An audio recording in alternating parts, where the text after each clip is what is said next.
ગવર્મેન્ટે 2 વર્ષ પહેલાં બનાવેલ છે એની અત્યારથી હજી માંડ એને 2 વર્ષ 6 મહિના નથી થયા એ પહેલાં રોડ ખખડધજ હાલતમાં થઈ ગયો.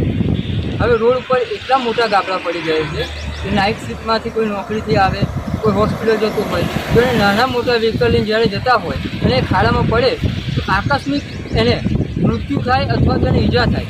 તો ઈજા થાય કે મૃત્યુ થાય એનો જવાબદાર કોન્ટ્રાક્ટર. આ રોડમાં એટલો ભ્રષ્ટાચાર થયેલ છે કે રોડ અત્યારથી માંડ 2.5 વર્ષ થયા ત્યારે અત્યારે રોડ પર ગાબડા મોટા મોટા પડી ગયા. તો હજુ ચોમાસું આવવાનું બાકી છે ત્યારે રોડની શું હાલત થશે? બીજું કે રોડની આજુબાજુ જે ગટર બનાવે છે એ ગટરમાં એટલી ઉચ્ચ ગુણવત્તાનું મટીરિયલ વાપરેલ છે અમને કે જેના ઉપર બાઇક કદાચ જાય ને ઉપર ભૂલથી ચડી જાય તો બાઇક પર એ ગટરની ઢાંકણું તોડી અંદર ઘૂસી જાય.